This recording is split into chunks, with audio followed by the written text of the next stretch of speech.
Buenas tardes a todos y a todas. Comenzamos la siguiente edición o el siguiente webinar.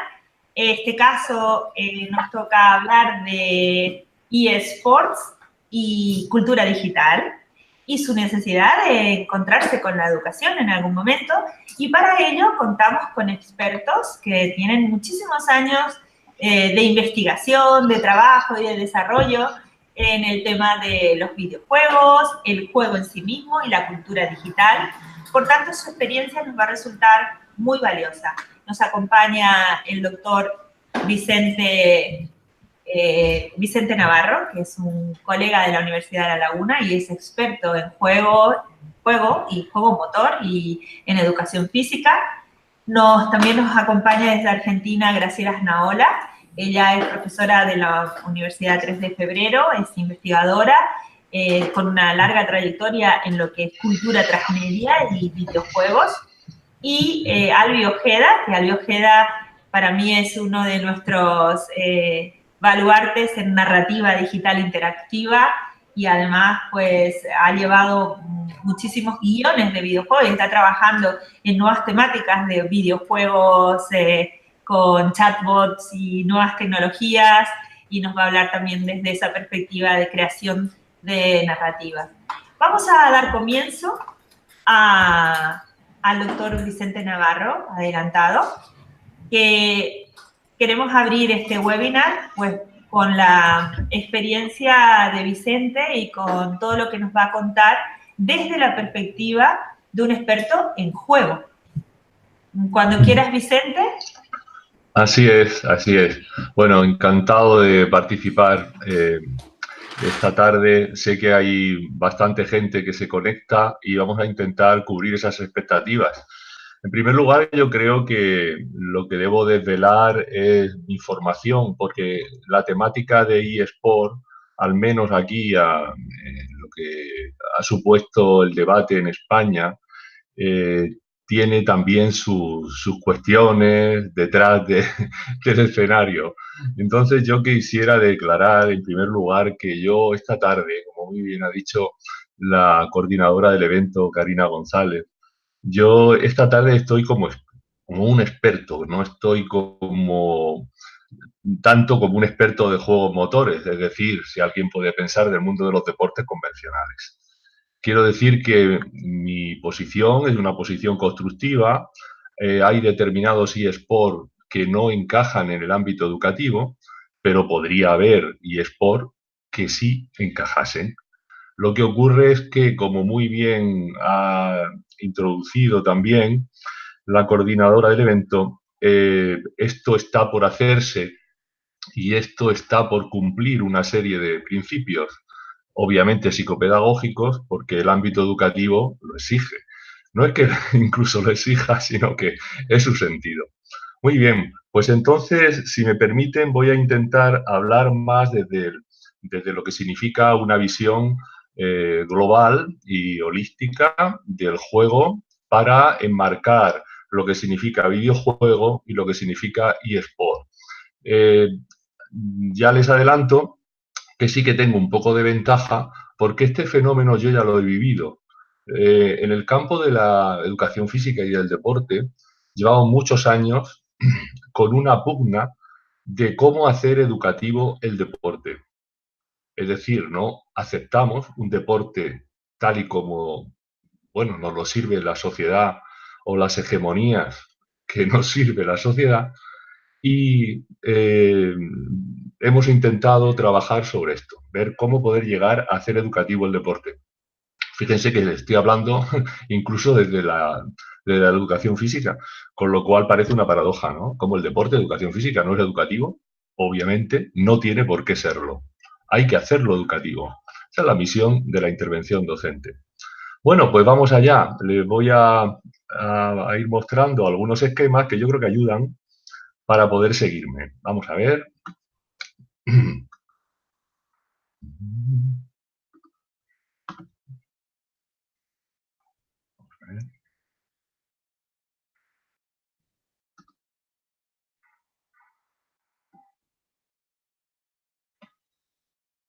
Bueno, confío que se esté viendo. Muy bien, pues bajo el título eSport y cultura digital, necesidad de un encuentro educativo, vamos a intentar hilvanar un discurso que responda a esta etiqueta general.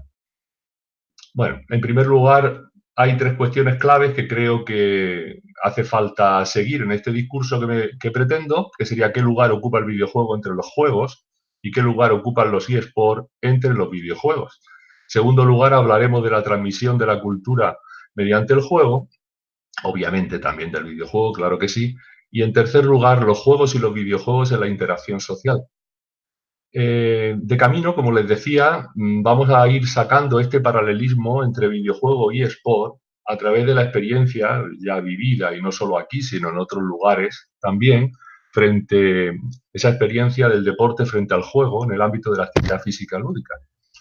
Bueno, pues vamos a ello. En primer lugar, les tengo que decir que, aunque parece un tema menor, yo soy contrario a definir en este caso, juego. Y alguien diría, ¿pero por qué hay que definir juego? Pues sí, hay que definir juego para entender de lo que participa el videojuego o cuál es su senda, cuál es el camino en el que ha aceptado entrar y caminar. Así que, pero no soy partidario de definición. ¿Por qué? Porque la definición no dice nada, a pesar de que sino su concepto. El concepto es donde está lo que abarca, sus límites, su pertinencia. Bueno, pues entonces, solo en esto no les cansaré, pero utilizaremos una manera de describir el juego porque a mí me sorprende mucho que se utilice la definición de Huizinga, porque es una definición tan imposible de poder aprehender, o sea, coger, capturar con las manos desde este punto de vista. Por lo tanto, interesándonos el concepto, para tomar decisiones sobre criterio, pertinencia y categorías, podemos entender cómo estamos situados. Bien. No debemos de dejar pasar que ha habido muchas interpretaciones sobre modelos, teorías acerca del juego. Realmente no son teorías la mayoría de ellos, sino son modelos. Si alguien no entiende bien esta distinción, pues los modelos dan lugar a teoría y a teoría que es demostrada, y los modelos son más operativos, son más prácticos, son para poder resolver problemas. Entonces, el decir que los juegos tienen muchos modelos y poca teoría, es decir, que hay que reconocer que epistemológicamente nos encontramos todavía empezando un camino o a medio recorrer, pero no podemos estar, digamos, arrojando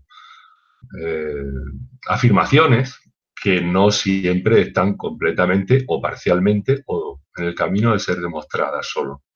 Muy bien, aquí verán que lo único que trato de expresar es que hay una tremenda amalgama académica que les ha interesado el juego. Incluso, aparte de las conocidas, creo que se le hace poco caso en el diseño de juegos, el desarrollo, de videojuegos, se le hace poco caso a la teoría o a los modelos matemáticos. Creo que en esto el abanico que ofrecen es amplio. Ya sé que se decantan por unas formas de desarrollar esos videojuegos, pero iremos viendo por qué. Bien, pues creo que incluso también no solo la teoría de juegos matemáticas, sino la teoría de grafos, también está poco explotada desde el punto de vista de los videojuegos. Les decía que yo no era muy partidario de una definición, pero solamente soy partidario desde el punto de vista en que se me entienda por dónde pretendo ir. Entonces, para analizar desde el punto de vista de estudio, los estudiantes siempre una definición, si es posible, corta y si es posible que sea precisa y dé lugar a los pasos interpretativos de explicar su concepto, pues puede ser muy útil. Ya saben, no les voy a cansar con la definición de Huizinga, pero podría leer, tengo el libro aquí a mano incluso, pero bueno, ya les digo que se nos va de las manos. No es muy útil para lo que en este caso nos ocupa. Pero yo uso una muy sencilla, que es esta que pueden ver, actividad recreativa de incertidumbre sometida a un contexto sociocultural. El videojuego estaría dentro de esa matización como contexto sociocultural. El juego motor sería otra forma de ese contexto. Bueno, contextos hay muchos, pero para que se pueda entender bien, actividad porque es acción, recreativa porque no tiene un sentido mayor que el hacerlo, por divertirse, de incertidumbre porque esa actividad humana busca el qué va a pasar, qué pasará, qué ocurrirá. Por lo tanto, es sencillo, podemos utilizarla para poder entender que todos estamos bajo un paraguas común, que es el paraguas del juego. Muy bien, siempre me ha llamado la atención qué pensaría Huizinga, tan mencionado por todo el mundo, sobre la gamificación. Huizinga en Homo Ludens, muy al final, en el último capítulo, dice, sin haber conocido obviamente los videojuegos, pero dice: a pesar de las formas lúdicas que adopta tan a gusto la sociedad, no puede ser considerada como una manifestación moderna del espíritu de juego. Está hablando de otras formas de juego. Dice, sino como una falsificación. Él era contrario a todo lo que no fueran formas, vamos a llamar, puras de juego. De hecho, fue muy crítico con el deporte que él conoció en su época. No lo consideraba juego. Muy bien, pero el concepto se define también por las características de juego. Para mí son 4. El placer, que funciona como una constante, los acuerdos y reglas, la incertidumbre y la improductividad. Aquí vemos 3 formas de juego: un juego deportivo, los 10 pases, un equipo pugna contra otro y tiene que hacer 10 pases seguidos sin interrupción antes de que sea interceptada la pelota. Un juego de presentación, soy Juan y me gusta, y sin hablar tengo que hacer movimientos para que los demás en una dinámica de grupo identifiquen qué es lo que me gusta. Y el deporte, vamos a llamar profesional, deporte tomado en serio, si quieren, o el eSport. Como ven, estas 4 características se han de dar conjuntamente y varían. Por lo tanto, son características que funcionan bien operativamente para analizar el juego. Como vemos, el eSport tiene un máximo hipotético, ¿no? Para acuerdos, reglas, más bien las reglas, y la incertidumbre es muy alta y la improductividad muy baja. Es decir, es un juego bajo determinados intereses, bajo determinados premios, bajo circunstancias de este tipo. Muy bien. Otra muy empleado en la literatura sobre videojuegos, también aparecen las características que atribuye Roger Caillois: Agón, Alea, Mimikry e Illins. El agón, por si no están familiarizados, es la pugna con enfrentamiento. La alea es la suerte, el azar. Yo lo entiendo desde el punto de vista de la teoría general de juegos, que por cierto es lo que anhelo y defiendo.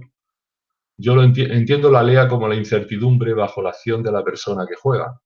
Por supuesto, tiene que ver con lo que dijo Caillois, claro, también. La mimicry es la representación, la imitación, y el Illins es el vértigo. El más puro vértigo es la motricidad más pura, pero la motricidad en su sentido de torbellino, de acción, de movimiento alocado, decían también los teóricos. El movimiento, por el movimiento. Y de la paideia al ludus, de la paideia al ludus es un proceso del juego menos estructurado al juego más estructurado. Por lo tanto, el eSport estaría en un ludus, un videojuego sencillo, sin mayor estructuración, estaría más cerca de la paideia. El juego motor, sensoriomotor que decía Piaget, o el columpiarse, estaría en una paideia. Y el deporte, el fútbol, todo esto estaría en un ludus. Muy bien, en estos diagramas podemos ver cómo sitúo el eSport, cómo sitúo los videojuegos, los juegos serios, los juegos didácticos, los deportes convencionales, por entendernos, los deportes recreativos, los juegos deportivos, los juegos motores. Como vemos, hay un paraguas general y lo que nos puede ayudar ya a entender el eSport de los videojuegos es lo mismo que ocurre con los juegos respecto a los deportes. Los juegos respecto a los deportes se diferencian en que los juegos no están institucionalizados, los deportes sí. Los juegos no tienen sistema de competición, los deportes sí. Los juegos no tienen espectáculo, espectadores, me refiero, frente a los demás. El deporte sí. Y los juegos no tienen una alta codificación. Los deportes sí, porque los deportes necesitan regulaciones no solo internas, sino externas. Los deportes tienen sanciones, los juegos no. Los juegos juegan solo con la parte positiva de las acciones como procedimiento para realizar. ¿Qué ocurre? Pues que hay un paralelismo entre los videojuegos y los eSports para esto mismo acabo de hablar entre los juegos y los deportes. Una zona interesante para los videojuegos activos está en la confluencia de los videojuegos con los juegos motores, que es necesario desarrollar más y que los juegos serios también han hecho su aportación. Y bueno, es un campo de trabajo interesante. El mundo del educativo también estaría representado ahí, los juegos didácticos en general que se han practicado o se han puesto en práctica en la escuela con los actuales llamados juegos serios. Por último, en esta parte quería hacer esta reflexión. Ahí están las tres grandes formas estructurales de juego que definió Piaget. Piaget, lógicamente, los definió para el desarrollo infantil. Lo curioso de esto es que hay las tres grandes formas de juego que Piaget fue explicando cómo iban cambiando a lo largo del desarrollo de la infancia, confluyen ahora de manera muy equilibrada en el videojuego. La acción, el símbolo y la regla conjugan una forma de jugar que es a la que da lugar el videojuego. Entonces, la proyección de la sombra que hay a la derecha del niño que se proyecta como adulto y en este caso recíprocamente el adulto se proyecta como niño. En este sentido, el fenómeno es interesantísimo porque estamos ante un planteamiento de juego que nos infantiliza, en el sentido quizá positivo de la palabra. La segunda cuestión que queríamos hablar es la transmisión de la cultura mediante el juego. Hay unos aspectos que voy a destacar, como son el símbolo, los valores, y vamos a hablar un poquito de ellos, pero poca cosa, vamos a ver. El símbolo es un elemento exógeno con significación convencional para una cultura. La cultura es cultura precisamente porque compartimos símbolos. Entonces, la pregunta inmediata es, ¿qué símbolos se están transmitiendo de una manera perceptiva asumida o imperceptivamente asumida? O sea, que no podemos darnos cuenta y penetra, porque la cultura es así. Entonces, la transmisión simbólica tiene una trascendencia social. A la izquierda aquí es un grabado de Torriani en 1590, son dos aborígenes canarios de la cultura que había en Canarias. Bien, simbólicamente lo que transmite esa situación es una situación de oposición, es decir, de enfrentamiento. A la derecha, el Clash Royale, un videojuego que parece estar en una transmisión simbólica, al menos semejante también, de enfrentamiento. Abajo, me refiero a su narrativa, lógicamente. Abajo, el videojuego FIFA 19 donde se mantiene esa idea también simbólica de enfrentamiento del fútbol. A su derecha, un jugador de pelota maya, donde había un enfrentamiento que también era así. Entonces, ¿qué podemos decir? Bueno, pues que hay coincidencias simbólicas que parecen permanecer junto a otras. Si alguien pudiera pensar, no, esto es algo superado, es algo de una época, ya ha pasado, parece ser, en mi opinión, todavía se mantiene en muchos videojuegos los planteamientos que ya Vladimir Pro ya habló a principios del siglo pasado.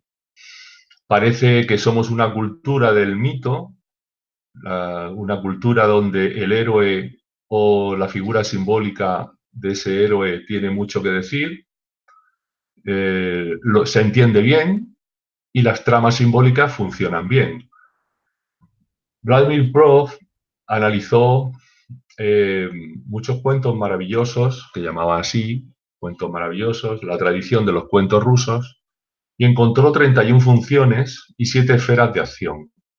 En su libro Morfología del cuento las explica muy bien. Bueno, yo creo que sí, estas lecturas clásicas convendría volver sobre ellas, porque siguen funcionando. Otro aspecto interesante es el dualista. Antes, el dualismo tiene detrás de sí el símbolo que antes hablábamos. El dualismo tiene es una antinomia, una concepción antitética, que en el juego es muy repetida. Tanto es así que funciona como una hegemonía de pensamiento. Y esta está en los juegos, por supuesto en el deporte y por supuestísimo en los videojuegos y los eSports, sobre todo en estos últimos. Entonces, esta antinomia dualista, ¿qué es? ¿En qué se basa? Bueno, pues en la competición frente a la integración, en la victoria frente a la derrota. Aquí les he puesto en el esquema abajo, les he puesto unas formas para considerar en la intervención educativa. Para favorecer la integración frente a la competición, equilibrar las reglas, ambiente de fiesta, favorecer la asociación, los juegos de triada, porque las triadas llevan paradoja y la paradoja nos permite coaligar. Por lo tanto, rompe el dualismo, aunque siga el enfrentamiento. Bien, los juegos cooperativos, bien, hay una serie, la victoria derrota igual, vamos a intentar ir un poquito más rápidos. En un estudio que hice ya hace un tiempo sobre juegos, utilizando análisis de contenido de manuales por los que se formaban los profesores de educación física. Y estudié 40 años sobre manuales de estos. Bien, estos 3 diagramas representan la hegemonía de pensamiento que se encontró en los juegos, en los juegos, no en los deportes. En los juegos se encontró que había muchos más juegos de interacción dual, con reglas y red de comunicación estable y simétrica. Bueno, esta es la anatomía del deporte. En los juegos ya estaba penetrada esa hegemonía de pensamiento. En España, ¿eh? Son propuestas hechas en España a través de publicaciones. Los valores son creencias de lo bueno y deseable, que es para un grupo o sociedad. Bien, pues los valores, lo importante de los valores es el espíritu de las reglas. O sea, un diseñador nunca puede poner una regla sin haber reflexionado cuál es el espíritu de esa regla. Porque ahí es donde está la verdadera comprensión y sentido social de la regla. Por lo tanto, como intervención educativa hay que reflexionar acerca del significado de la regla con los jugadores de una manera u otra según la edad. Hay que llevar un debate sobre situaciones conflictivas del espíritu de la regla, que encaja, que no nos encaja, que nos gusta, que preferimos. Por lo tanto, yo cuando oigo que los eSports tienen valores, digo, a ver, no entiendo, me quieres decir? Tenemos que hablar sobre el espíritu de la regla y cómo trabajar el aspecto educativo. Por lo tanto, los eSports o cualquier actividad humana per se no puede llevar valores. Los valores se llevan cuando son planteados de una manera reflexiva y qué hacer con ellos, lo que es más deseable o qué no en cuanto al planteamiento de las reglas. También oigo mucho hablar de la socialización en los eSports, ¿no? Los eSports socializan. Bueno, la socialización está oculta tras la regla y más cosas. La estructura del juego también tiene que ver con cómo va a ser la socialización y qué ocurre con la experiencia lúdica. Pero si se fijan, estoy hablando de la actividad en sí, no estoy hablando de lo colateral de la actividad. Ahí donde está. Y ya, si entramos en el ámbito educativo, la socialización se hace a través de intervención. Pasemos al tercer aspecto que quería hablar, los juegos y los videojuegos en la interacción social. Bien, la interacción social es una relación resultante del proceso social. En lo que hay que pararse a ver cuáles son los elementos para la interacción social. En el eSport son la máquina, o en el videojuego la máquina, el jugador, el compañero, el adversario, los compañeros y los compañeros frente a los adversarios. Estas son las variables de interacción social que puede haber. Pierre Parleva plantea o hace aflorar las redes de comunicación a partir de los juegos y de los deportes. Y nos las muestra, ¿no? A través de las redes de comunicación bajo el criterio de interacción motriz en este caso. Bien, las cuestiones son, ya saben ustedes, que en una red se puede dar, en una relación de interacción se puede dar rivalidad, solidaridad y rivalidad y solidaridad a la vez. Cuando se da rivalidad o solidaridad, la red es exclusiva. Bueno, pues les he marcado arriba en rojo el diagrama. Esas dos redes son las que usa el deporte, las que prefiere el deporte frente a otras. En cambio, de los juegos hay de todas. Por eso, mi mensaje es que de los videojuegos debería haber de todas, porque es el enriquecimiento de las situaciones lo que nos interesa. Por eso, no solo las estables, sino las inestables, y no solo las exclusivas, sino también las redes ambivalentes. Las tríadas, por ejemplo, son redes ambivalentes. El rol es el elemento fundamental de todo el debate. El rol es el elemento fundamental de todo el diseño y el desarrollo de videojuegos. Aquí pueden ver las distintas planteamientos como ejes que podemos encontrar en los roles.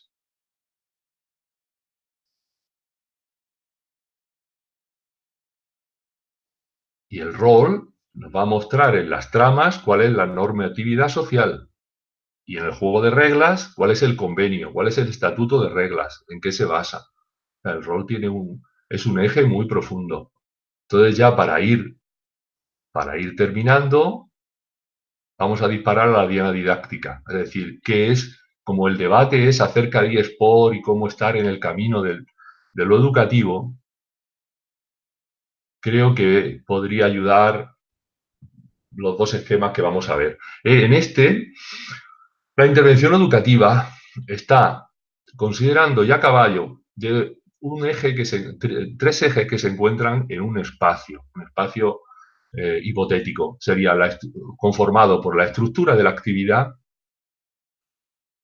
Vimos antes que la interacción podía ser de diversas formas, pues la estructura de la actividad podía considerarse ese criterio si se quisiera. La tarea sobre una actividad lleva a un aprendizaje de un contenido de enseñanza, lleva un conocimiento, una situación o un problema, y las consecuencias didácticas, que habría que hacer una previsión de los elementos didácticos necesarios. La gamificación entraría aquí como un elemento en la intervención educativa. Y, por supuesto, está condicionado todo por los objetivos curriculares. Bueno, pues este esquema lo que viene a representar es que el ámbito educativo tiene que aplicar este esquema, como muy bien hacen o intentan hacer los juegos serios. Y, por último, las dificultades que le veo a los eSports para ser educativos, pues son estos 5. Y con esto ya termino. El diseño y desarrollo del videojuego está pensado para el entretenimiento. No se puede llegar con un videojuego pensado para el entretenimiento, no se puede llegar al ámbito educativo. Es que se incumplen un montón de cuestiones. está falto de un anclaje curricular. Yo he escuchado, por ejemplo, para el currículum en España, he escuchado que es que desarrolla competencias. ¿Cómo que desarrolla competencias? Yo creo que las personas que dicen esto, hay dos cuestiones que no están considerando completamente. Una es el contenido que hay en los diseños curriculares y otra cuestión es qué significa una capacidad en el ámbito educativo, no una capacidad como término de un diccionario académico. Es habitual que sus personajes estereotipen a las personas. Bueno, estereotipar puede ser de muchas maneras. La sexista, desde luego, es una. ¿eh? La cosificación, que puede hacerse, la mayor presencia hombre o mujer, o la representación ideal de determinados cuerpos. Han de poseer valores intrínsecos de la actividad y no colaterales. Esto lo tendría que tener un eSport. Los valores que tenga sean intrínsecos a la propia actividad y no se pueden adquirir por algo exterior a la actividad. Por ejemplo, yo llego a escuchar algo que se socializan por estar con otros cuando practican un eSport. Bien.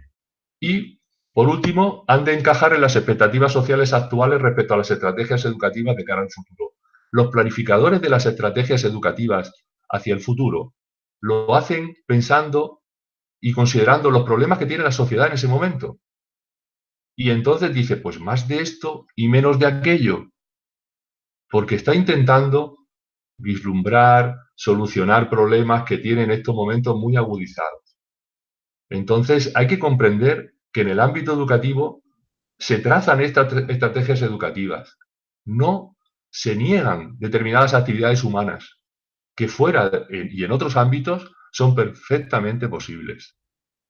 Muy bien, pues yo no quería o no quiero decirles más. Creo que ya para la cuestión de debate, pues podremos hablar si alguien está interesado en alguna cuestión de estas más y también espero coincidir en algo con algunos de mis compañeros que vienen a continuación, porque sé que algunas o bastantes cosas de las que he dicho tienen en relación también.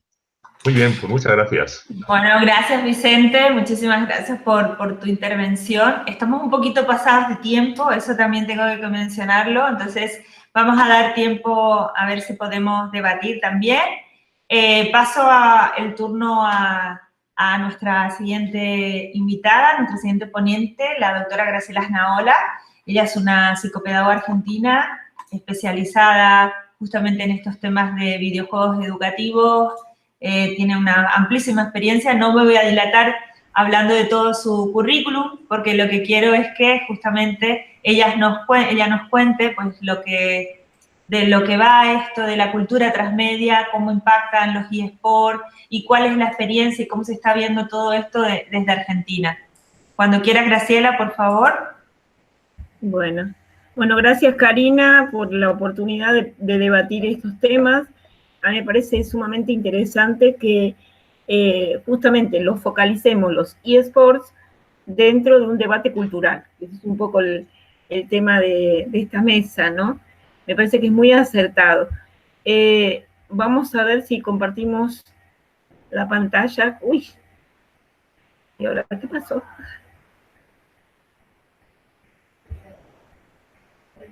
¿Estamos bien? ¿Karina? Sí, ok, todo perfecto. Ah, muy bien. Bueno, dos cositas que tomo del colega anterior que me parecen sumamente acertados es entender, por eso digamos que el marco teórico nos queda corto, digamos, cuando queremos encajar todo el universo de juegos en una definición de juego emanada de los conceptos de Huizinga. Bueno, es un antropólogo y él define, digamos, básicamente como separar dos campos. El juego concebido como play, que es el que Huizinga dice que es el juego genuino, que no tiene ningún objetivo sino el placer de la actividad en sí misma. y luego el juego entendido como game, que es el juego deportivo de competición. Estos dos aspectos están siempre presentes cuando hablamos de juego, pero básicamente en los eSports, deportes electrónicos, encaja perfectamente en la segunda definición, en la definición de game, ¿bien? Con lo cual vamos encarándonos por ahí. Lo que yo voy a compartir con ustedes es un poco un estado de la cuestión para poder entender qué son los eSports como fenómeno de la cultura digital que está explotando básicamente en los países asiáticos, pero que poco a poco va interviniendo en distintos ámbitos. Entonces tenemos, bueno, aquí un poco la situación. Esto está, digamos, yo he hecho una síntesis de un reporte internacional sobre eSports, que es lo que quiero compartir con ustedes. Fíjense que el 58% del crecimiento global, esto en términos de 2016, o sea que es muy poquito tiempo, procede del crecimiento de la región de Asia y el Pacífico. China, Japón, Corea del Sur. O sea, básicamente fíjense que es un fenómeno que todavía no está instalado en la masividad que está en el mundo asiático. A mí me parece que es importante como educadores y como agentes de la cultura ir viendo, digamos, qué impacto está teniendo en los millennials estos efectos transmedias, la vida cotidiana de los sujetos, como para regularlos y anticiparnos. ¿Qué son? Son competiciones de videojuegos básicamente seguidas por millones de espectadores en el mundo. Una de las definiciones más es entender que los eSports son deportes de expectación, de mirada, no de participación. Bien, también los Juegos Olímpicos o los Juegos de fútbol también tienen ese rol. Hay un equipo que se destaca y el resto que mira. Bueno, ¿qué se diferencia? El medio. El medio, fíjense, tenemos jugadores profesionales como podríamos tener los jugadores en este caso, por ejemplo, fútbol o de los deportes olímpicos que mueven a millones de espectadores. El crecimiento de los eSports va acompañado de la viralización en cantidad de millones de fans en el mundo, con una tecnología accesible, ¿bien? O sea, es una población que tiene buena conectividad y que ya es usuaria asidua de las tecnologías. Entonces, por eso en determinadas regiones prende más que en otras. Pero no nos quedemos con esto, vamos un poco más. Estos puntos, cualitativamente, ¿qué tenemos cuando tenemos eSports? Tenemos una situación de competición, ahí tenemos el game, ¿sí? Lo deportivo, el entretenimiento, pero atravesado por las nuevas tecnologías, o sea, la interconectividad, o sea, a través de un medio digital. Le agregamos otro tema más, el espectáculo. O sea, lo que provoca es básicamente esta agudización por ser parte de un espectáculo masivo online. Y la interactividad. La interactividad es digamos, la característica propia de nuestra cultura, que atraviesa la pantalla y llega a la vida cotidiana. ¿Cómo interactuamos o cómo interactúa la cultura gamer? ¿Bien? A partir del despliegue, la difusión y la popularización del gaming. ¿Por qué decimos transmedia? Porque a partir de esto, ya lo estuvimos viendo con el fenómeno de los youtubers, se organizan eventos donde la fama, digamos, el grupo de fans, logra interactuar con su población.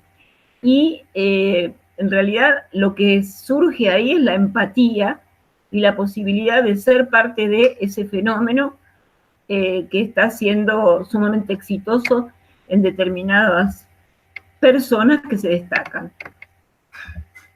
¿Cómo hemos llegado hasta aquí? Aquí es interesante que podamos hacer un relevamiento histórico.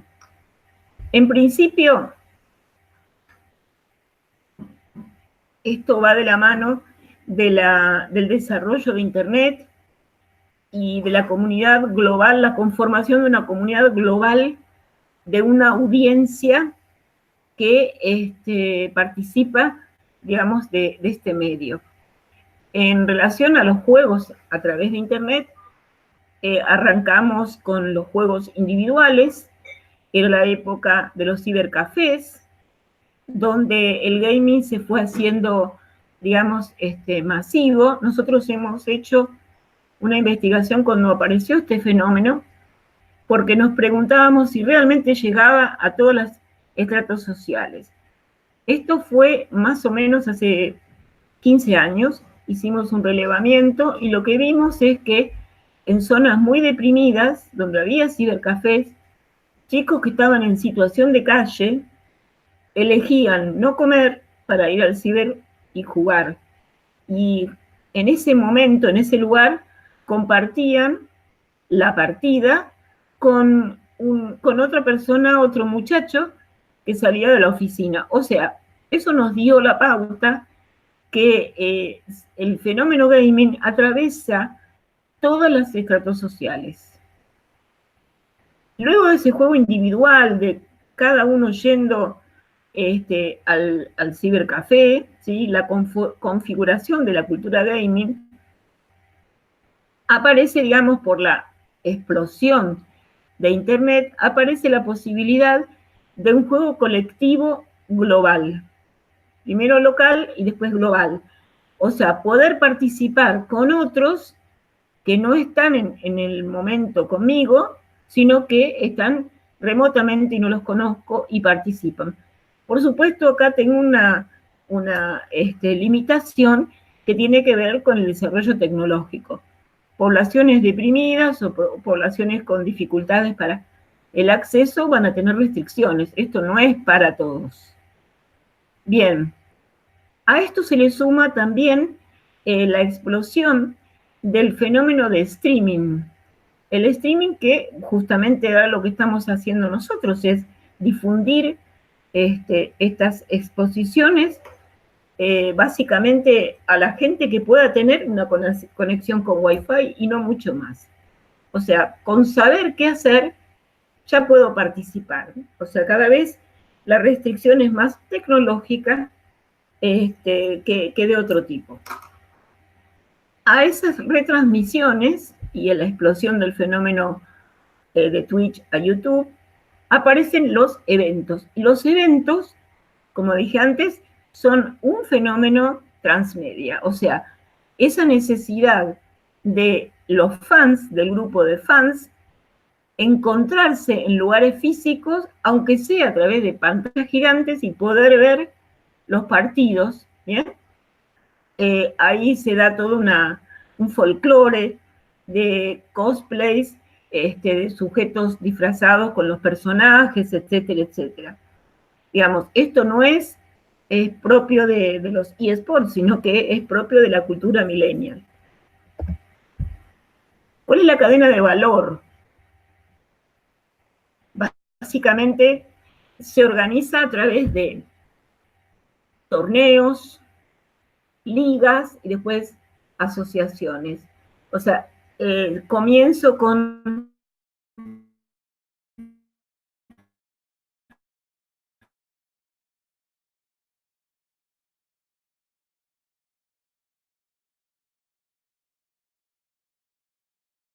todo eso fue lo positivo, ¿sí? En ligas profesionales, hasta lograr sostener o destacar estas figuras profesionales. ¿Cuál es el modelo de negocio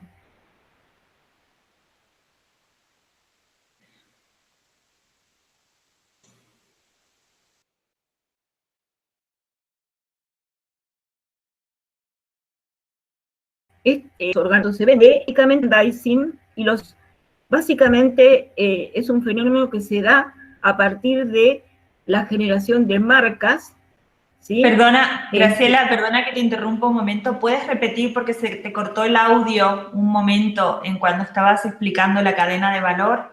Si podrías repetir. Bueno, básicamente, lo digo sintéticamente, la cadena de valor empieza, digamos, con experiencias como fue históricamente, ¿no? De jugadores casuales que intervienen en determinado juego, como el Counter-Strike, como fue históricamente, se van destacando, van haciendo, digamos, mayor destreza. Después eso se va organizando en ligas y torneos donde van compitiendo y llegan a constituirse en jugadores profesionales. Lo interesante de todo esto es ver cómo se sostiene todo esto. Cómo se sostienen estos jugadores o estas ligas, ¿bien? Que demandan también una gran cantidad de dinero. A partir de justamente de la organización de eventos, se sostienen a partir de la publicidad y los sponsors. Los sponsors que, como vamos a ver, cada vez más ven la posibilidad, o sea, el beneficio de poder participar en este fenómeno cultural. Entonces, serían estos 5 puntos. Entender la evolución tecnológica de los videojuegos, la posibilidad de competir, ¿sí?, de una manera profesional, la organización, en principio, de los clubes y de los jugadores, después dije las ligas, y las asociaciones, la configuración de audiencias fanáticas de determinados juegos en particular, y sosteniendo todo esto como modelo de negocio, los sponsors y patrocinadores. ¿Qué juegos son los más elegidos para estas competencias?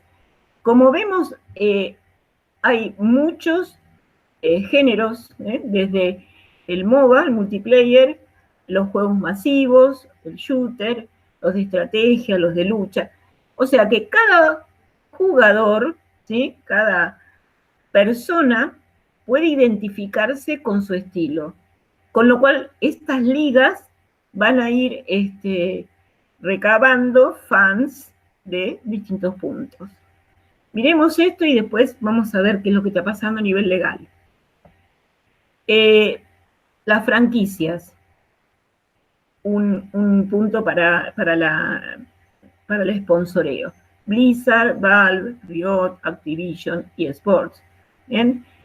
O sea, todas estas empresas lo que hacen es ir recabando información de cuáles son los juegos y de hecho desarrollarlos más, con mayor posibilidad de ser potentes en cuanto al desarrollo de torneos. Ligas y torneos que ya han llegado a las universidades. Esto también es interesante. Así como en las universidades hay competencias con deportes, ¿bien?, también están apareciendo ligas y torneos, ¿sí?, en universidades. Nosotros aquí en Argentina tenemos un desarrollo de las 3 asociaciones que les voy a nombrar, donde participan no solamente jugadores, sino que tienen radicado en las universidades la sede. Las partidas son retransmitidas en streaming, las finales son seguidas por muchísimas personas, los números son siderales. Bien, paralelo a esto, lo que empieza a surgir es la necesidad de un entrenamiento, de cómo mejorar la performance del jugador, ¿bien?, y después empieza a aparecer, o en medio, empieza a aparecer el tema de cómo se regula económicamente este fenómeno. Clubes que se organizan como una empresa. En realidad, más allá del fenómeno de juego y de la diversión, que sería lo que convoca inicialmente al jugador, el fenómeno en sí se organiza como una empresa que recaba muchísimo dinero. Aparecen servicios y organizaciones como, digamos, desde CEOs a departamentos deportivos, la parte de financiación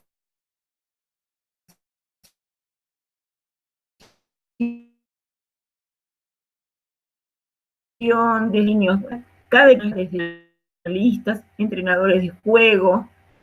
Los equipos inicialmente comparten una vida normal, digamos, estudian o juegan, pero aquellos que llegan, igual que en los deportes tradicionales, aquellos que llegan al podio de mayor éxito solamente tienen que dedicarse a esto porque no, las horas de entrenamiento son muchísimas.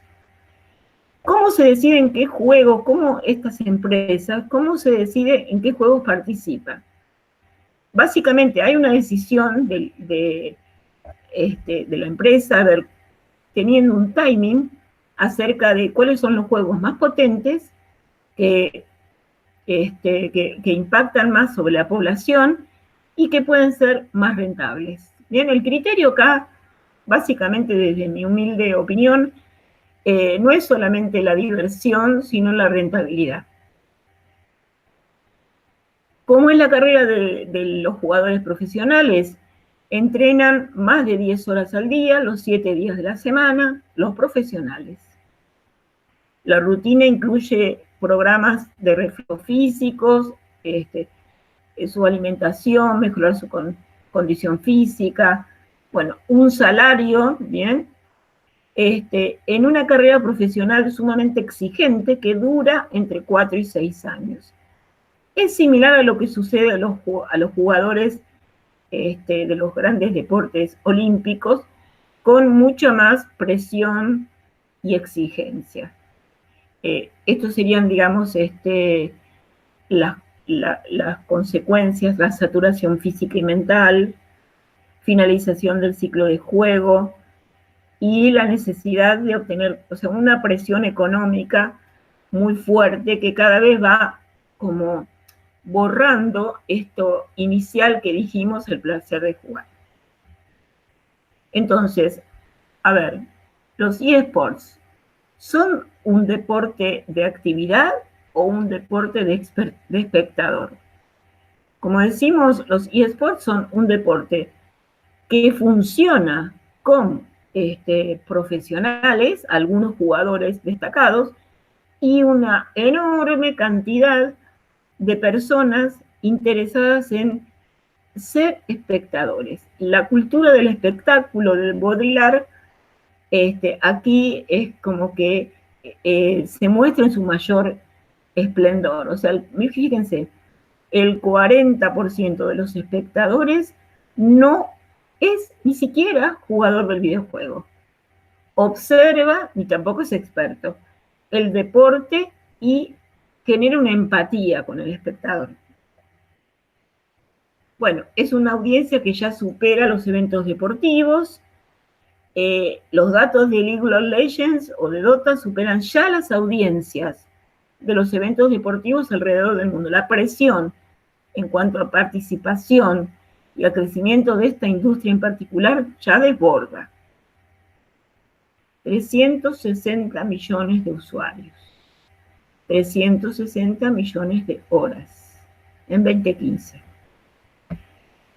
Bueno, como dije antes, una oportunidad para las marcas, los eSports y la publicidad. Si ese es el medio para poder financiarse, la publicidad debe encontrar este nicho que es sumamente inaccesible, inseguro, pero que una vez que impacta, digamos, da muchísimos resultados.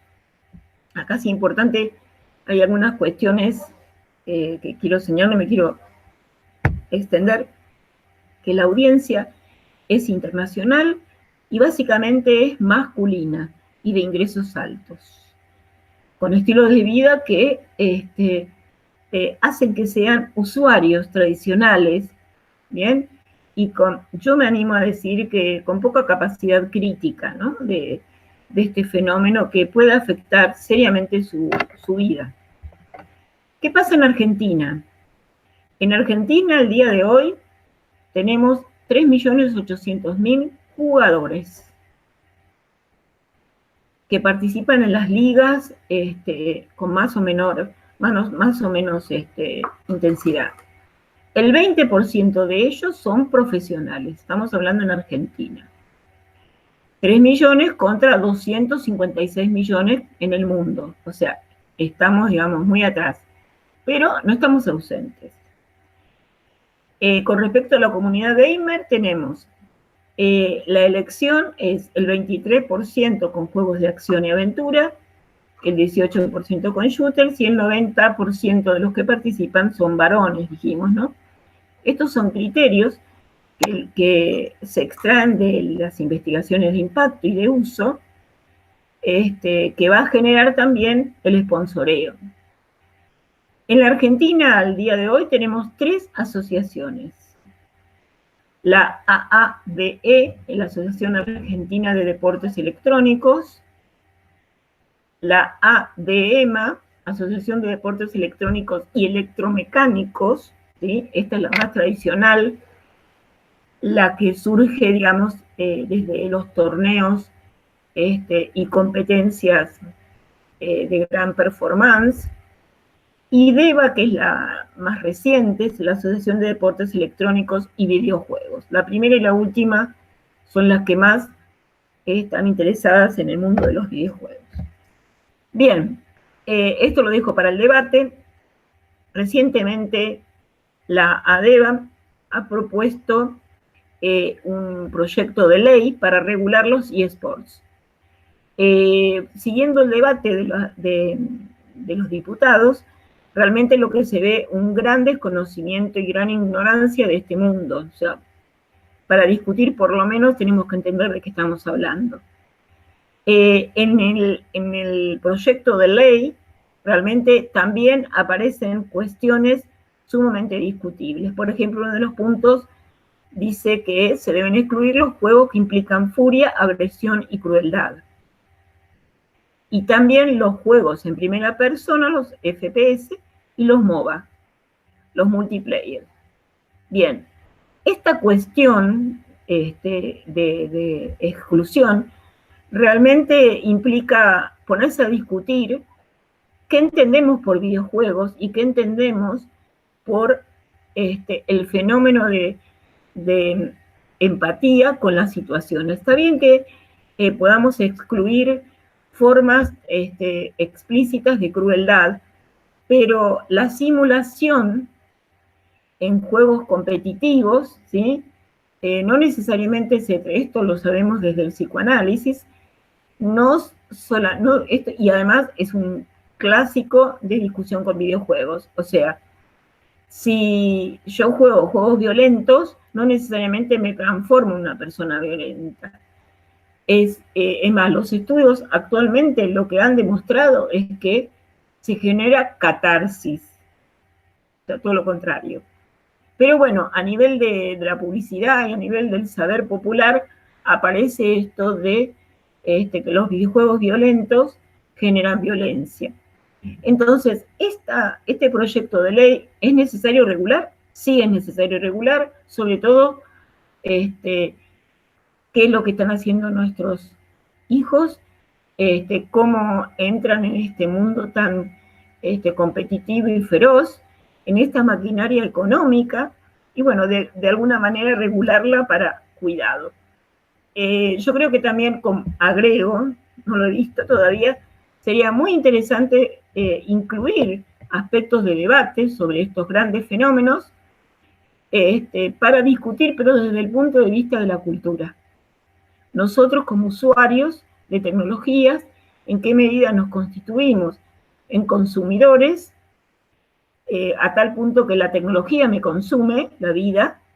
O todo lo contrario, uso esa tecnología, me divierto, la paso bien, me puedo dedicar a eso, ganar dinero con eso y no necesariamente llegar a un límite. Esto está en plena discusión, lo dejo para el debate, no hay una respuesta. Yo sé que En España también estaban discutiendo cómo se regula, de qué manera los gobiernos incluso pueden llegar a intervenir sobre estas empresas. Bueno, llegamos hasta aquí. Espero que no me haya pasado del tiempo.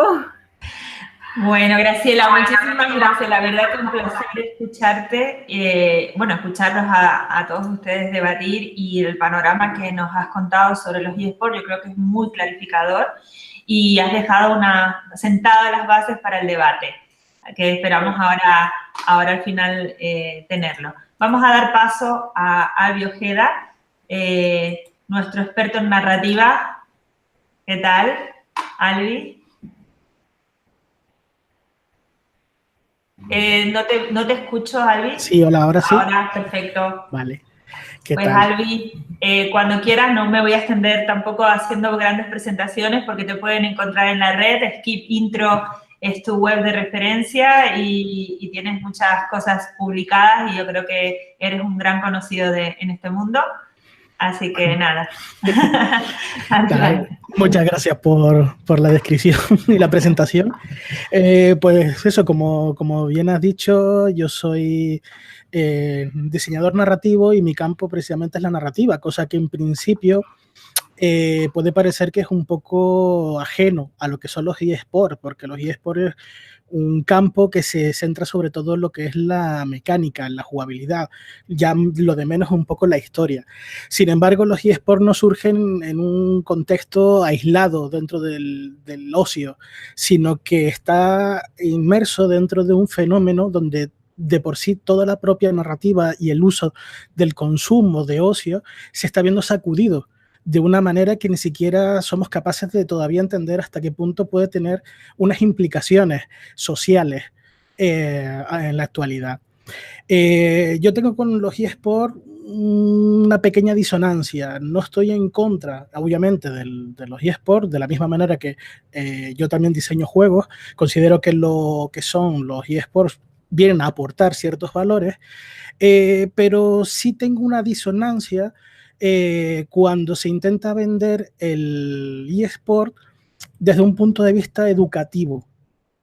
Básicamente porque cuando están esos dos enfrentamientos en el que los tradicionales del deporte analógico, por llamarlo de alguna manera, escuchan de, oye, que te sientas delante de un ordenador y estás haciendo deporte, eso no es deporte, los argumentos que hay para defenderlo no dejan de nombrar ya las virtudes que tienen de por sí los propios videojuegos. O sea, eso de entrar en contacto con otras personas, bien, vale. Desarrollo del trabajo en equipo, vale, bien. Pero es que tenemos otros juegos, y a lo mejor juegos que no son ni siquiera violentos si entramos dentro de la terminología que se está usando ahora mismo en ciertas formas de regulación, como se comentaba ahora mismo la compañera. Tengo ese choque porque considero que los eSports en principio tienen un origen mercantilista, y está bien que lo tengan, evidentemente, tiene todo un entorno de movimiento de espectáculo, de dinero, que puede hacerlo exactamente igual que el fútbol. O sea, bien, vale, tenemos esa opción ahí. El intentar vender que a lo mejor los eSports son de por sí, por su propia naturaleza, son educativos, ya tengo mis reservas. Sin embargo, sí creo que tienen el potencial de ser realmente educativos, y eso es lo que me encantaría poder explicar. Voy a empezar ahora mismo hablando de ese contexto narrativo y que tenemos ahora mismo, no tanto narrativo, sino de comunicación, porque narrativo parece que es simplemente contar cuentos. Tenemos ahora mismo ese entorno de comunicación que se está viendo sacudido y está afectando a cómo consumimos muchos de los elementos, y eso también está afectando también los videojuegos y, por supuesto, los eSports. Entonces voy a compartir. A ver, ¿vale? Yo soy, bueno, de hecho es algo que creo que ahora mismo estamos tanteando todos los ponentes, y es el hecho de que no se está aprovechando el potencial educativo que puede tener, ¿vale? Pero, como he dicho, creo que se puede llegar a sacar mucho más potencial sin hablar ni siquiera de contenido. O sea, y eso es lo que quiero argumentar. Para ello, debemos tener en cuenta una cosa, que es que el juego ha sido una de nuestras grandes herramientas evolutivas. nosotros como mamíferos superiores utilizamos el juego para el aprendizaje de una forma natural.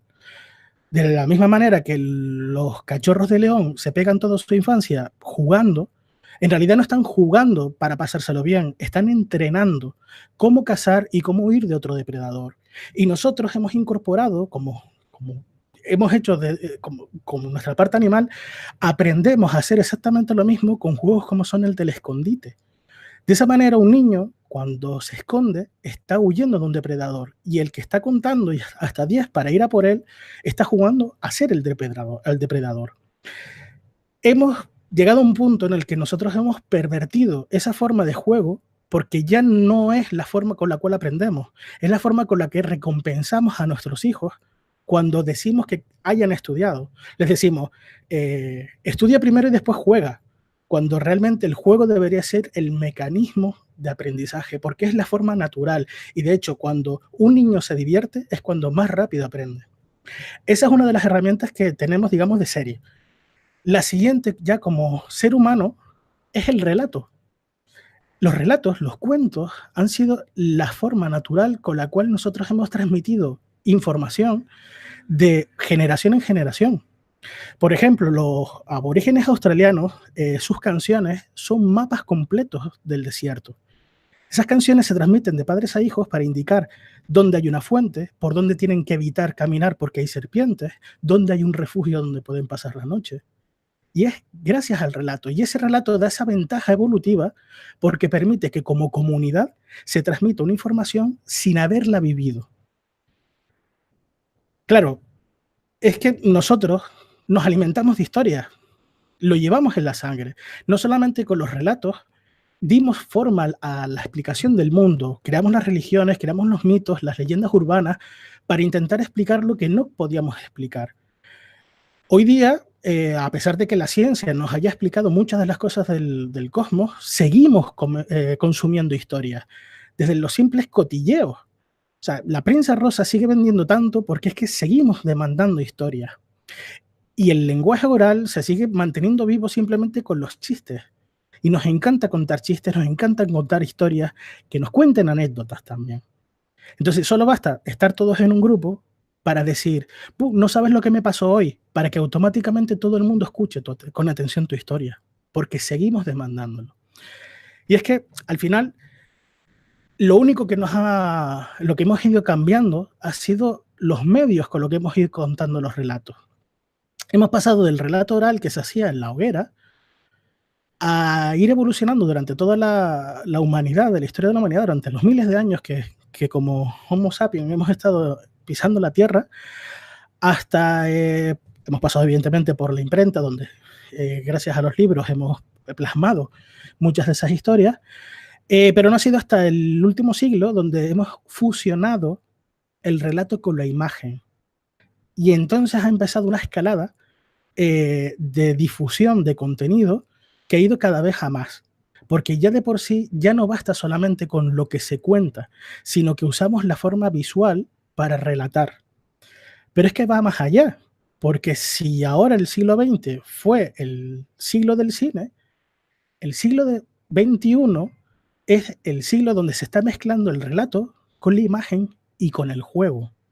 Y por primera vez en la historia de la humanidad estamos empezando a fusionar todos esos elementos que, si se alinean de la forma adecuada, podremos empezar a enseñar de una manera absolutamente increíble, porque estaríamos motivando a la gente, a los niños en este caso, motivándolos a escuchar ciertos contenidos apoyados con una tecnología y unos medios que no hemos tenido en toda la historia.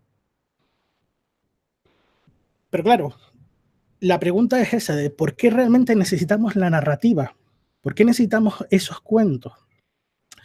Básicamente porque el cosmos es un lugar demasiado amplio, infinito y horrible para nosotros.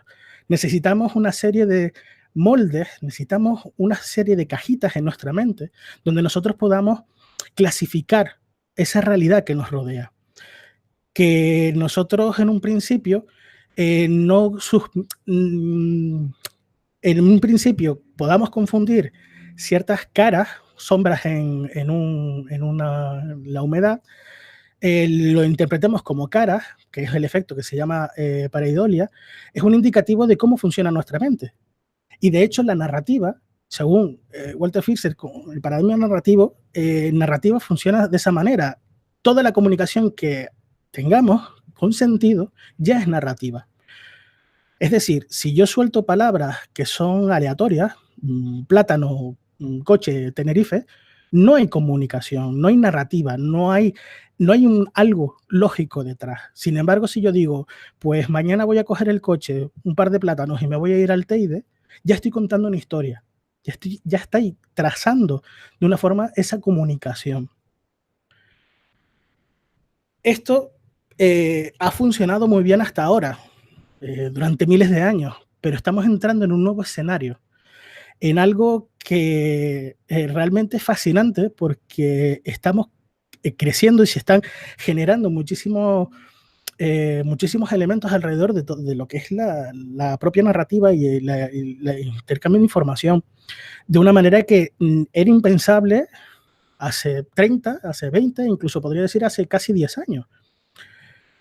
Porque realmente, durante toda la historia de la humanidad, durante miles de años, este ha sido, digamos, el flujo natural de la información.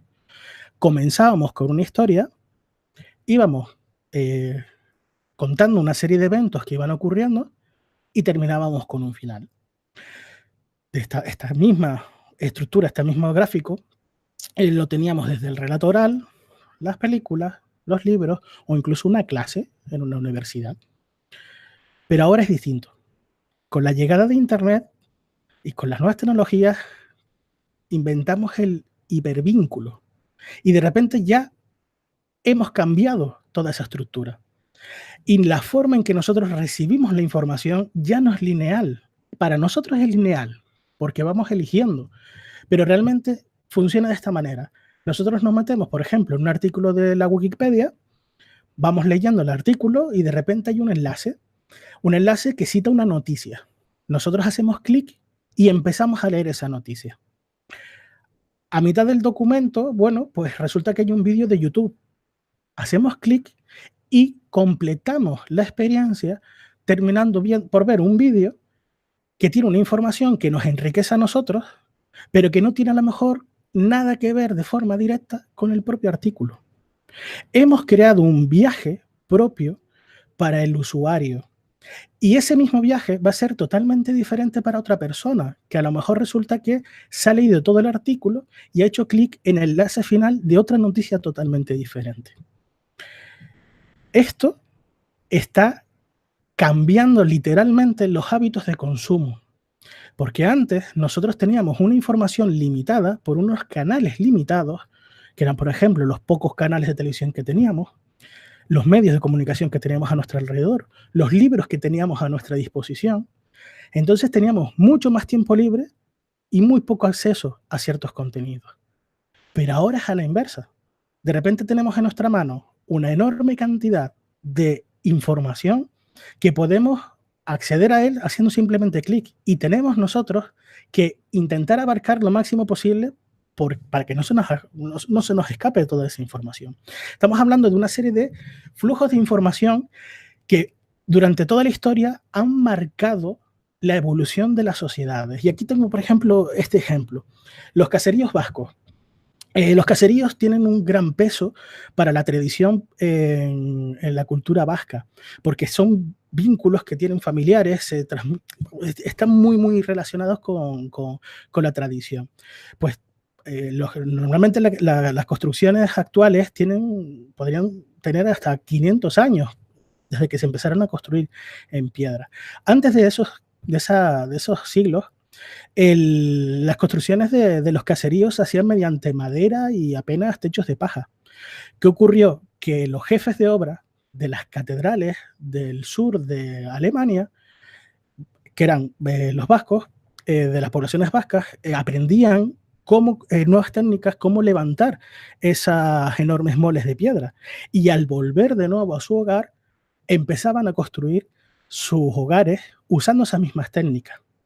De hecho, el caserío vasco tiene una estructura de madera, un armazón que digamos, toda la estructura encaja como si fuese un puzzle de madera que sostiene todo el edificio, y nosotros podríamos incluso derribar uno de esos muros de piedra y la casa seguiría totalmente en pie. O sea, es un avance tecnológico que ha habido gracias al intercambio de información en un periodo donde supuestamente en el medievo la gente, la gran parte, se dedicaba a cultivar el campo por las mañanas y a morir de enfermedades por la tarde. O sea, no era así, y precisamente gracias a ese flujo de información, mientras más se fueron aumentando, empezamos a avanzar en muchísimos aspectos. Eso es gracias, entre otras cosas, a cuando surgen las universidades.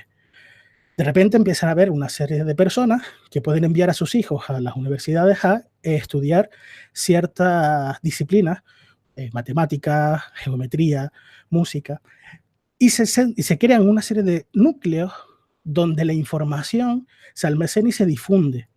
Y la universidad se transforma en un lugar de debate, de intercambio de ideas y de generación de nuevos paradigmas. Llega el siglo XIX y de repente la gente, los sabios, se reúnen en las cafeterías, y es donde empiezan a surgir ahí todos los movimientos artísticos de vanguardia que después marcan la pauta en el siglo XX. Pero ahora nos encontramos en que ya no está localizado en ningún sitio, en ningún edificio. De repente tenemos que toda Internet la tenemos al acceso para poder intercambiar ideas y aprender. Con lo cual tenemos una avalancha de información que no podemos acceder en toda nuestra vida y tenemos que filtrar. Pero podemos siempre elegir qué es lo que queremos ver. Y aquí es donde entra el gran conflicto con el sistema educativo. Cuando, antes de que viniesen los ordenadores y todas las nuevas tecnologías, el sistema educativo se basaba en un sistema que es verbal y de lectura. Un profesor que llega, cuenta toda la información y los niños callan, escuchan y leen. Durante muchísimo tiempo funcionó de esa manera. ¿Qué ocurría? Por ejemplo, que mi generación, yo nací en el 79 y desde pequeño toda mi generación hemos consumido mucho cine. Con lo cual, cuando llegábamos a este sistema educativo, nos faltaba información, nos faltaba apoyo visual. No teníamos ese contenido audiovisual con el cual aprendimos desde pequeños a leer historias y a ver historias. Seguíamos viendo que el sistema era alguien hablaba y tú solamente escuchabas. Ahora empieza a incorporarse ciertos elementos que sí son audiovisuales al entrar la tecnología dentro de las aulas. Pero ahora el salto es mayor porque tenemos una generación que no está aprendiendo de forma audiovisual, está aprendiendo de forma interactiva. Es el usuario, en este caso el niño, el que está eligiendo, en todo momento está teniendo una actividad totalmente protagonista. Con lo cual, cuando esta generación que ha aprendido a recibir la información de forma interactiva y teniendo el control, se enfrente a este sistema, creo que vamos a tener otro grave problema de mayor del que tenemos ahora mismo. Y creo que es común a muchos países el problema que surge en las escuelas por la falta de atención. Precisamente porque abarcamos tanta información de esta manera, de forma interactiva, saltamos y picoteamos de un lado a otro, porque es como consumimos nuestro ocio, que cuando nos obligan a sentarnos durante X horas a atender a un solo canal, desconectamos y queremos huir de ahí. Y no solamente pasa con los niños, esto ocurre también con todo tipo de adultos, en cursos y demás. Entonces, frente a toda esta situación que nos estamos encontrando, es aquí donde yo veo el potencial educativo de los eSports. ¿Por qué? Porque en principio, ¿vale? Los eSports son un sistema interactivo con un usuario como protagonista. Es decir, él tiene el control, el usuario tiene el control y puede explorar el entorno. Y hasta aquí no he dicho nada nuevo que no tengan los videojuegos. Vale. El siguiente punto es que los eSports no pueden servir para dar contenido, pero sí como herramientas para aprender a utilizar elementos que nos van a ayudar a buscar esa información. gestión de recursos, trabajo en equipo, visión global, porque al fin y al cabo la información la tenemos ahí. Ya no tenemos que estar memorizando toda esa información, todo el contenido que nos dan en las escuelas. De hecho, lo que normalmente dice cualquier adolescente es ¿para qué me tengo que memorizar? ¿Para qué tengo que estudiarme esto? Si sé que tengo la Wikipedia y en cualquier momento cojo del móvil. Evidentemente, no es un buen argumento para ellos. Sin embargo, esa justificación les ayuda a desconectar, les ayuda a decir, es que esto no vale la pena. Sin embargo, si empezamos a enseñar a usar ciertas herramientas para acceder a esa información, optimizarlo y sacar el mayor partido, entonces es cuando podemos empezar a cambiar ese paradigma. Pero de nuevo, esto también lo puedes conseguir con cualquier videojuego. ¿Dónde creo que está realmente el potencial educativo de los eSports? En que se pueden crear deportes con objetivos totalmente colaborativos. Los deportes, por regla general, se basan en la competencia directa. Yo no digo que todos los deportes. Evidentemente tenemos deportes como, por ejemplo, la escalada, donde no hay una competencia entre dos rivales. De hecho, están en un entorno peligroso donde hay que colaborar porque el peligro de fallar en algunos casos puede llegar a ser la muerte. Sin embargo, los grandes deportes masivos, los que mueven dinero, los que mueven ahora mismo grandes masas de ocio, sí se basan en la competencia directa. Ya sea entre dos rivales, jugadores individuales que luchan entre sí, o cuando hay equipos, siempre hay una competencia, siempre va a haber un ganador y un perdedor. Entonces, eso, perdón, eso ahora mismo, bueno, nos ha funcionado. Los deportes son entretenidos, son divertidos, tienen sus valores también. Es bueno también competir, buscar la mejora individual y la superación. Pero creo que ya han cambiado de la misma manera que la forma de consumir ocio nos ha empezado a modelar de forma distinta. La competencia también nos está modelando de forma distinta. Ahora mismo la sociedad es demasiado competitiva. No solo lo estamos mercantilizando, nuestro tiempo libre, nuestro tiempo vital, y estamos buscando en todo momento que nunca perdamos el tiempo, sino siempre estemos aprendiendo y pudiendo hacer dinero con eso, sino que encima nos están metiendo demasiadas ideas de que somos muy poco competitivos. Y si somos poco competitivos, entonces nos merecemos las cosas que nos están pasando, las cosas malas que nos están pasando. Por eso creo que el deporte digital puede fomentar esos deportes colaborativos que en el mundo analógico son difíciles de implementar. ¿Por qué? Porque un deporte necesita de un rival, de una persona, porque es más difícil implementar un oponente con inteligencia artificial. Sin embargo, si en el mundo digital es muy fácil de conseguirlo. Se puede hacer en un deporte analógico, efectivamente, porque ya hay juegos de mesa donde demuestran que se pueden crear un sistema de reglas con un oponente automático y que los jugadores tengan que colaborar para derrotarlo. Pero llevado a deporte, para eso creo que pueden estar los eSports. Pero sobre todo porque los eSports nos pueden ayudar a entrenar en resolución de problemas globales mediante el trabajo en equipo. Y esto es importantísimo para los nuevos desafíos que estamos teniendo ahora mismo en el siglo XXI. Este siglo nos estamos enfrentando a graves problemas como el cambio climático, la contaminación global, el peak oil, es decir, la falta de recursos energéticos que ya empezamos a notar de forma escandalosa, e incluso la sexta extinción masiva. Estos son desafíos y son problemas demasiado amplios para que una sola persona, una pequeña comunidad pueda resolverlo. Tenemos que aprender a comunicarnos, a trabajar en equipos, a estrechar lazos de una manera que nos permitan entender que a lo mejor yo solo no lo puedo hacer, pero si me coordino con el número de personas suficientes para crear una masa crítica, yo puedo empezar a cambiar ciertas cosas. Entonces, dentro de las soluciones para el siglo XXI, creo que los eSports no nos van a solucionar esos problemas, pero sí nos pueden ayudar a enseñarnos y a entrenar para poder arreglar esos problemas, porque al fin y al cabo los eSports son simuladores que nos permitirían entrenar de esta manera, con este otro cambio de objetivo, a ser menos competitivos, pero estar más coordinados y sobre todo a pensar que a lo mejor el objetivo individual no es el necesario, sino que tenemos que luchar con una visión global por unos objetivos que nos superan y que están por encima de nosotros. Y mediante un eSport, con la misma podríamos llegar a juntar a mucha gente para que juntos derroten a un enemigo externo mucho más poderoso.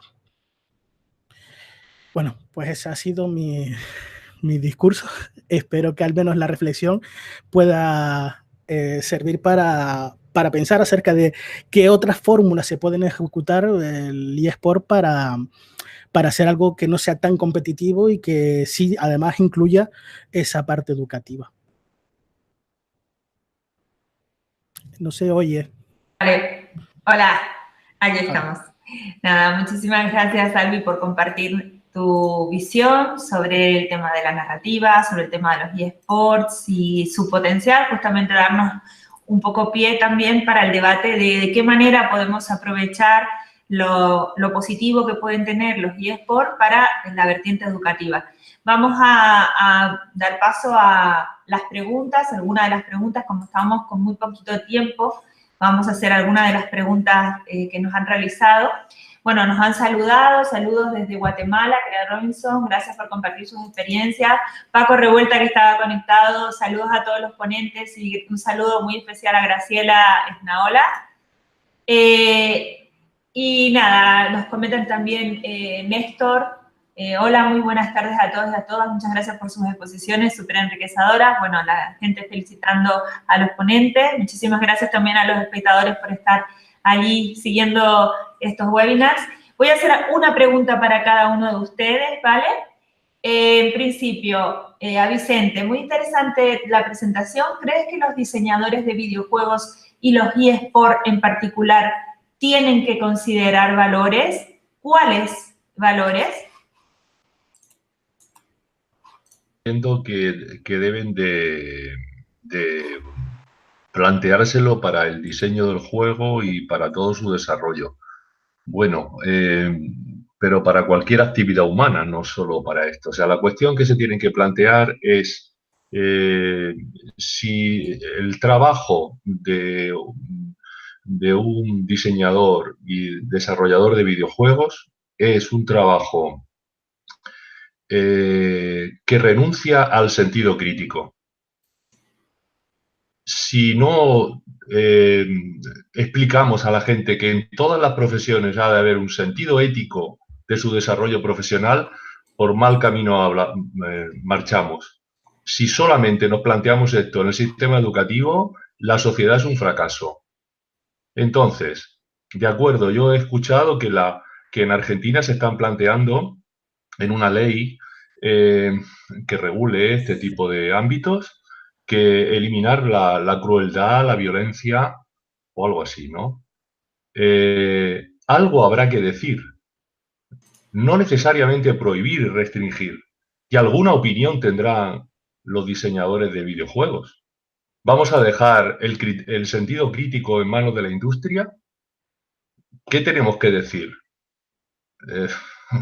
No sé, de resto lo que quiero decir es que los valores son los que estén en boga como aspiraciones sociales, legítimamente consensuados, dirigiéndolo hacia algún lugar, no a lo loco, no a lo que surja de la dinámica cultural, que por cierto, no está existiendo, porque la cultura es una sedimentación, no es una artificialidad instantánea de lo que se le ocurra a alguien por unos criterios, por ejemplo, económicos. Eso también, nada, escapa de la cultura. También es cultura, sí, es parte del sistema cultural, pero es una perversión, es no querer mirar lo que se refleja en un espejo. Es mirar una parte. ¿Ha de haber valores? Claro que sí. ¿Cómo los busco? Muy bien, por ejemplo, a través del rol.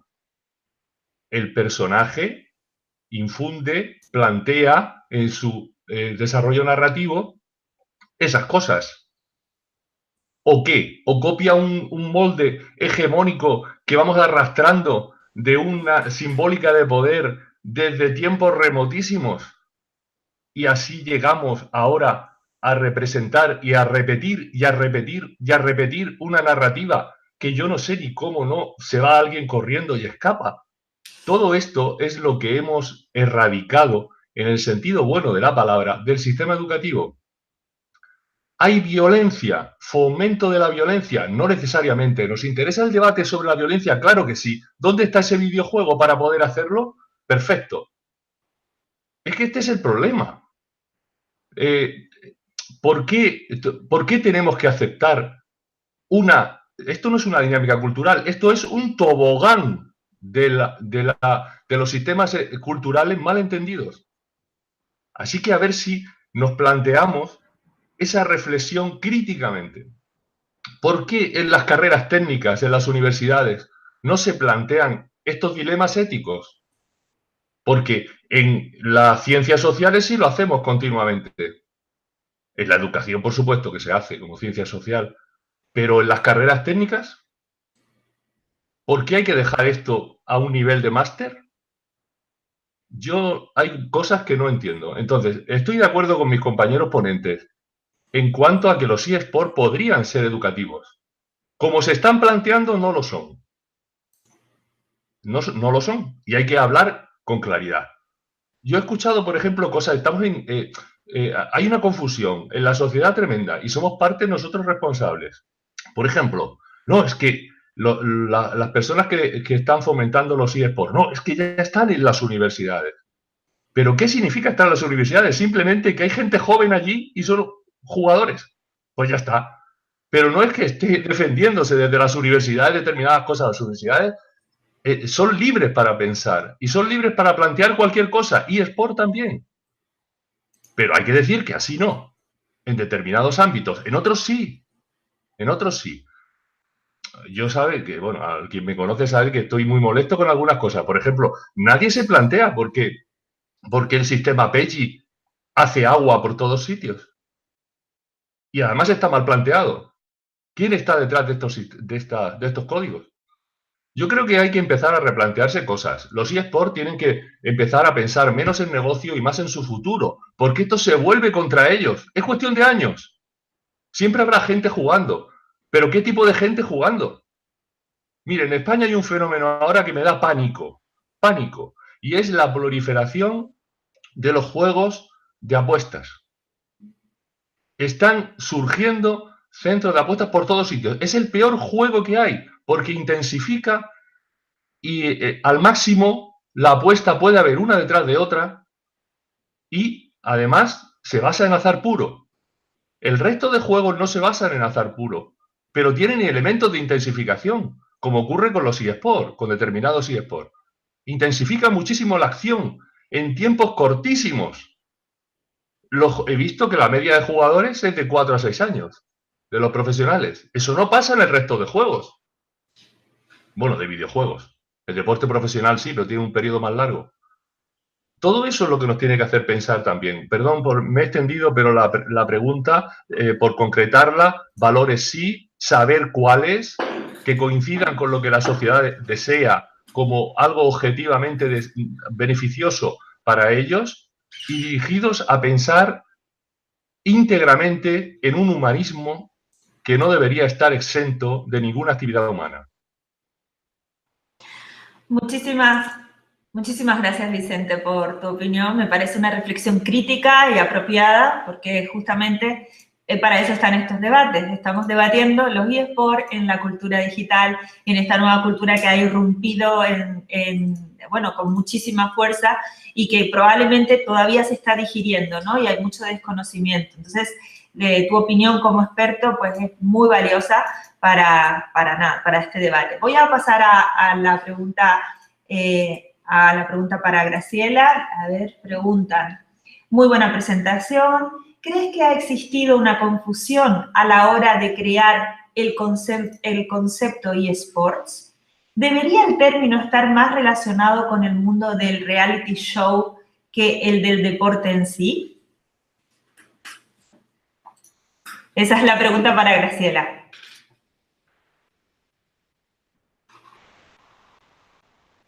Graciela, no te escucho, no te escuchamos. Ahora. ¿Y ahora? Sí. Estamos hablando de una descripción de qué características tiene nuestra cultura y estamos ante lo que Baudrillard describió con mucha claridad, la cultura del espectáculo. El deporte electrónico ha sido gestado en este momento, en el siglo XXI, donde todo pasa por el espectáculo. Ya no solamente me tengo que comunicar o mandar un mensaje o hablar, por ejemplo, sino agregarle, digamos, una selfie o mi participación en las redes sociales, y en la medida que tenga popularidad o seguidores, tantos seguidores, parecería como que la persona cobra existencia. En ese fenómeno se inscribe, digamos, esto es otro aspecto sumamente importante para destacar. O sea, todo es espectáculo, todos necesitamos ser totalmente expuesto a la mirada del otro, a una mirada producida masivamente, o debemos reservar algunos espacios para la intimidad, para la reflexión. Fíjense que lo mismo que sucede en los eSports y este fenómeno del espectáculo está apareciendo también en los deportes olímpicos, en el fútbol, en las comunicaciones, donde lo que importa es la cantidad, digamos, de personas que pueden participar de ese espectáculo, del reality show. Es como que estamos hablando de que estamos participando de un mega gran hermano, donde los medios lo que hacen es organizar las pautas y nosotros las actuamos sin espíritu crítico. Me parece que sintéticamente esa es la respuesta. Muy buena la respuesta, y también el tema del espíritu crítico. Ese espíritu crítico que parece que está faltando trabajar, el razonamiento crítico en la sociedad, ¿no? Y también esa competencia digital también para poder digerir todo lo que estamos consumiendo, todo lo que nos está pasando actualmente, ¿no? Ahora, yo creo que veníamos también de hablar en otra reunión que tenía hace un momento, reflexionando sobre este tema del espíritu crítico. Vamos a pasar ahora a la pregunta que han realizado a Albi. Albi, nos dicen, excelente presentación, Albi. ¿Cuál dirías que es la narrativa interactiva de los eSports? ¿Cómo? Repite de nuevo, por favor, que no te oí. ¿Cuál dirías que es la narrativa interactiva de los eSports? ¿Cómo explicarías el enganche en los millennials? Bueno, de entrada, la narrativa en los eSports se centran en crear mundos y en crear el entorno por el cual van a jugarlo y se van a enfrentar los jugadores.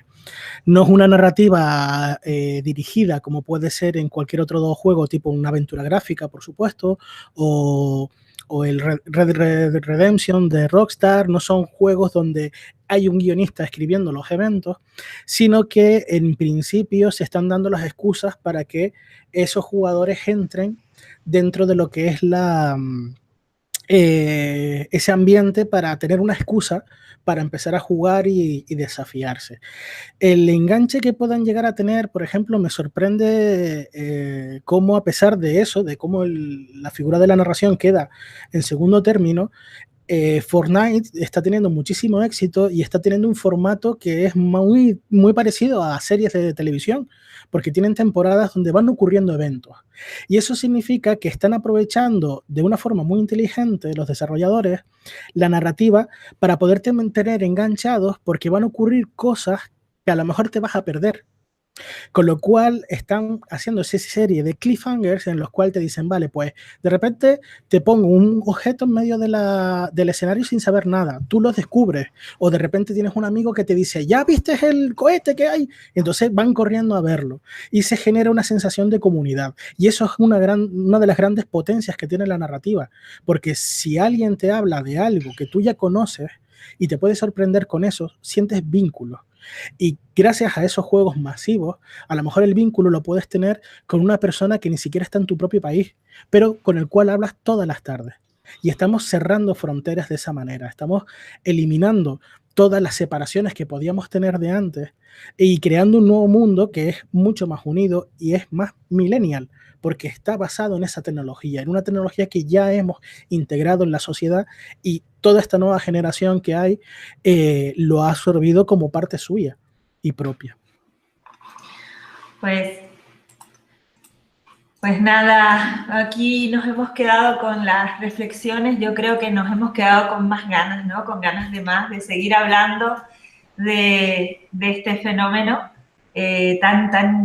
creo que es un fenómeno de masas, efectivamente, como hemos visto en el mapa que mostró Graciela, y es un mapa de 2016, lo que ahora en 2018 equivale a muchos millones de jugadores de unas edades, equivale al ocio digital que tienen ahora los millennials, y que creo que como sociedad tenemos que entender, canalizar, y tenemos muchas cosas que también opinar y decir para que construyamos entre todos esa sociedad que queremos, ¿no?